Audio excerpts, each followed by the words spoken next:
আসসালামু আলাইকুম প্রিয় দর্শক, স্বাগত জানাচ্ছি বিডি চ্যানেল 4 রাতের সংবাদে।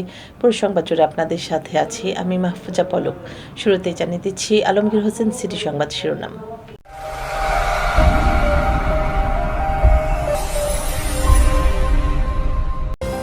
নান্দাইলে সাবেক উপজেলা চেয়ারম্যান ও সাবেক মেয়র সহ আওয়ামী লীগের 7 নেতাকর্মী গ্রেফতার। ঈশ্বরগঞ্জে মাদক ব্যবসা সহ বিভিন্ন অভিযোগে 5 জন গ্রেফতার।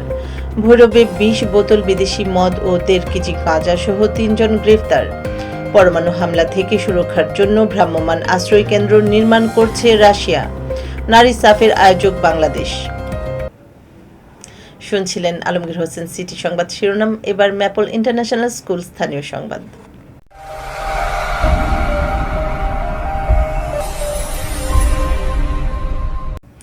নান্দাইলে সাবেক উপজেলা চেয়ারম্যান ও সাবেক মেয়র সহ আওয়ামী লীগের 7 নেতা কর্মী গ্রেফতার। ময়মনসিংহের নান্দাইলে যৌথ বাহিনীর অভিযানে সাবেক উপজেলা চেয়ারম্যান ও সাবেক পৌর মেয়র সহ আওয়ামী লীগের 7 জন নেতাকর্মীকে গ্রেফতার করা হয়েছে। বুধবার 19 নভেম্বর দিবাগত রাত 12টার পরে পৃথক পৃথক অভিযানে তাদের গ্রেফতার করা হয়। গ্রেফতার 7 জনের মধ্যে রয়েছেন নান্দাইলের সাবেক উপজেলা চেয়ারম্যান ও উপজেলা আওয়ামী লীগের সাধারণ সম্পাদক মোহাম্মদ আমিনুল ইসলাম শাহান, সাবেক পৌর মেয়র ও পৌর আওয়ামী লীগের সাবেক সভাপতি মোহাম্মদ রফিক উদ্দিন ভূঁইয়া, পৌর আওয়ামী লীগের সাবেক সাধারণ সম্পাদক ও পৌর যুবলীগের সাবেক সভাপতি সরওয়ার জাহান জনি, ইউনিয়ন যুবলীগের সাবেক সভাপতি ও সাবেক ছাত্রলীগ নেতা মনিরুল ইসলাম নাইম, পৌর আওয়ামী লীগের সদস্য জহিরুল ইসলাম, আওয়ামী লীগের সক্রিয় কর্মী চান মিয়া ও আনিস মিয়া। গৌরীপুর ঈশ্বরগঞ্জ ও নান্দাইল উপজেলার দায়িত্বে থাকা মেজর নাইম হাসানের নেতৃত্বে সেনাবাহিনীর একটি বিশেষ টিম নান্দাইল মডেল থানার অফিসার ইনচার্জ মোহাম্মদ ফরিদ আহমদকে সঙ্গে নিয়ে উপজেলার পৌর সদর সহ বিভিন্ন এলাকায় অভিযান চালিয়ে নাশকতা ও অরাজকতা সৃষ্টির পরিকল্পনাকারী আওয়ামী লীগের 7 জন নেতাকে গ্রেফতার করে। বুধবার সকালে গ্রেফতার 7 জনকে আদালতের মাধ্যমে জেল হাজতে প্রেরণ করা হয়েছে। ঈশ্বরগঞ্জে মাদক ব্যবসা সহ বিভিন্ন অভিযোগে 5 জন গ্রেফতার।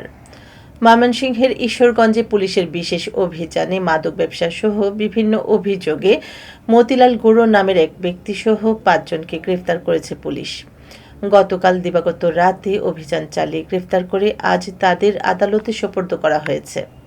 মাদক ব্যবসার অভিযোগে গ্রেফতার মতিলাল গৌড় উপজেলার পৌর শহরে চরনিখোলা গ্রামের পাটবাজার পুকুরপাড় এলাকার রামপ্রসাদ গৌড়ের পুত্র।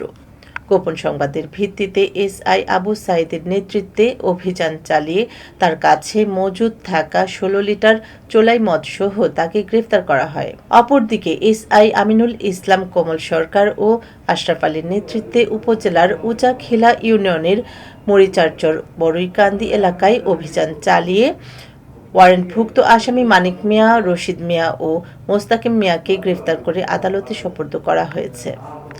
এছাড়াও কিশোরগঞ্জ জিয়ারুল হত্যা মামলার 2 নং আসামি রাসেল মিয়াকে একদিনের রিমান্ড শেষে জেল হাজতে প্রেরণ করা হয়েছে। ভৈরবে 20 বোতল বিদেশি মদ ও 1.5 কেজি গাঁজা সহ 3 জন গ্রেফতার।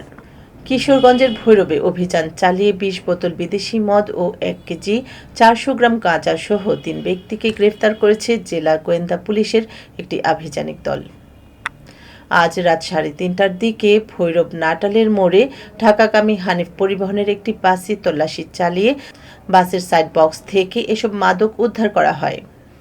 গ্রেফতার 3 জনের মধ্যে সাব্বির মিয়া নারায়ণগঞ্জ জেলার 2500 উপজেলার নোয়াগাঁও পশ্চিমপাড়া এলাকার মোহাম্মদ ইব্রাহিম মিয়ার ছেলে, আজিজুল হাকিম একই উপজেলার মাতৈন এলাকার মৃত কবির মিয়ার ছেলে ও ইউসুফ মিয়া ব্রাহ্মণবাড়িয়া জেলার বিজয়নগর উপজেলার কাশিমনগর এলাকার মোহাম্মদ আলী হোসেনের ছেলে। এ বিষয়ে ভৈরব থানায় মাদক আইনে মামলা হয়েছে ও আসামিদের ভৈরব থানায় হস্তান্তর করা হয়েছে। এবার জীবনদীপ হেলথ সেন্টার আন্তর্জাতিক খবর।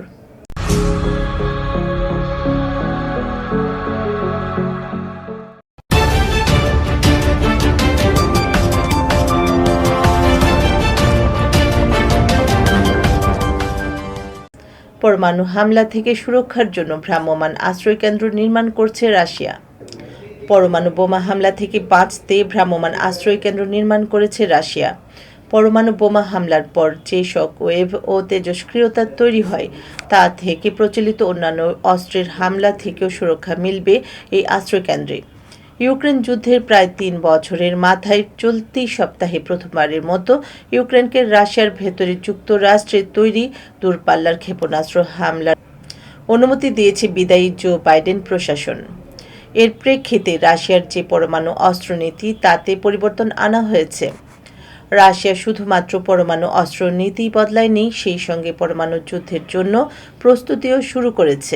তারই অংশ হিসেবে পরমাণু হামলা থেকে সুরক্ষা দেয় এমন ভ্রাম্যমাণ আশ্রয়কেন্দ্র তৈরি শুরু করেছে দেশটি। এবার ঘরোয়া ডিজিটাল প্রিন্টার্স খেলার খবর।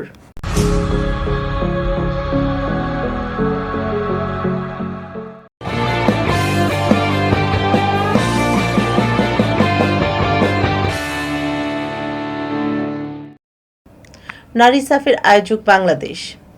সাফ অনূর্ধ্ব-20 নারী চ্যাম্পিয়নশিপের আসন্ন আসরের আয়োজক সত্য পেয়েছে বাংলাদেশ। আজ সাফ কম্পিটিশন কমিটির এক সভায় জুনিয়র সাফের স্বাগতিক হিসেবে বাংলাদেশকে নির্ধারণ করা হয়েছে। আগামী বছরের 11 থেকে 19 ফেব্রুয়ারি অনুষ্ঠিত হবে টুর্নামেন্টটি। নারী সাফে বাংলাদেশের এখন একচ্ছত্র দাপট। কয়েকদিন আগে টানা দ্বিতীয়বারের মতো সাফ চ্যাম্পিয়নশিপ জিতেছে নারী দল। বয়সভিত্তিক কেউ লাল সবুজ নারীদের ভালোই দাপট। এবার জুনিয়র সাফ আয়োজনের দায়িত্ব পেল বাংলাদেশ। বাংলাদেশ স্বাগতিক হিসেবে নির্ধারিত হলেও এখন পর্যন্ত টুর্নামেন্টের ভেন্যু নির্ধারিত হয়নি। তবে ভেন্যু নিয়ে কিছুটা সমস্যা রয়ে গেছে, কারণ চলতি বছর কমলাপুরে বয়সভিত্তিক সাফের একটি টুর্নামেন্ট আয়োজন করে বেশ সমালোচনার মুখে পড়েছিল বাফুফে। দর্শক, এ ছিল বিডি চ্যানেল 4 রাতের সংবাদ। সকলকে পরবর্তী সংবাদ দেখার আমন্ত্রণ জানিয়ে এখানে বিদায় নিচ্ছি। আপনারা ভালো থাকুন, সুস্থ থাকুন।